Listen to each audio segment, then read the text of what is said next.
Okay. Hi, I'm Shelby Bryan, and I'm going to be talking to you about why delaying junior high and high school students' start time is very beneficial in many ways. Sleep is very important for a teenage body. A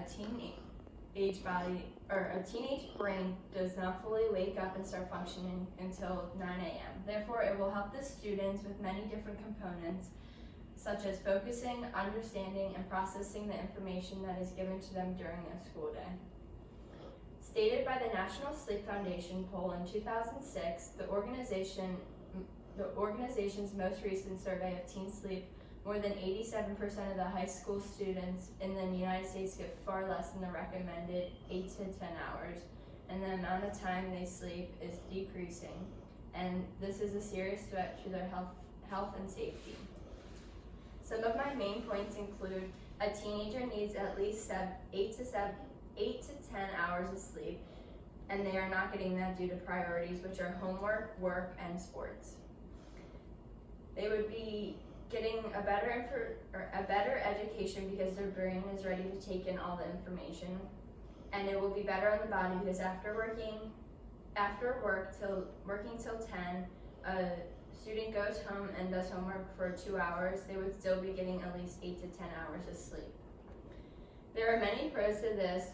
It could reduce the amount of time kids are left home alone. Teens are often left alone at home at the end of the day because of the working schedules of their parents.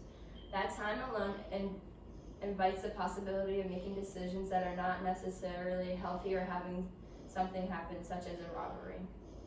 While just the teens are home because they do not have a guardian that are home, they are guaranteed to not be productive. Starting school later in the morning would create a later release time in the afternoon, which could reduce the amount of time some teens are left on their own. Coming from a family of 6, I know that for my mom, she was always nervous she wasn't going to be home on time for when we got off the bus, and would be constantly running around and causing stress on her body. So I could only imagine how other families felt and the effect that they had on their bodies. It can boost individual academic performance as well.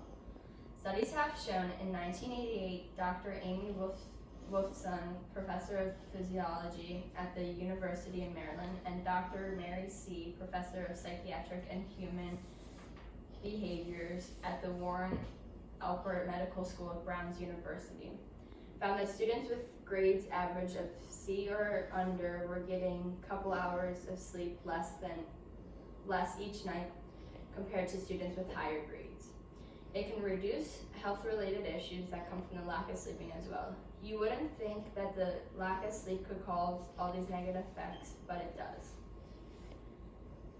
It affects the reaction time being delayed. This is a huge factor, the lack of sleep. If a high schooler has their license, then they could have a higher chance of getting into an accident.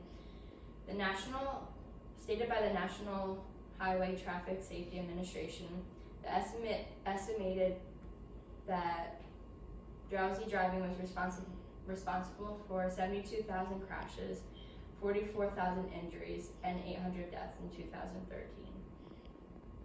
Irritability can cause students to easily get mad, flip out if something little goes wrong, whether it's with the teacher, involved with a teacher or another student, and get them in trouble, which could include a suspension. This can also cause depression. Depression, when a student is depressed, they don't feel like doing any work, and grades can drop substantially, and they can self-harm themselves. Forgetfulness is also a big role. This causes grades to deteriorate because students can't remember what they studied or learned for tests and quizzes. Although people might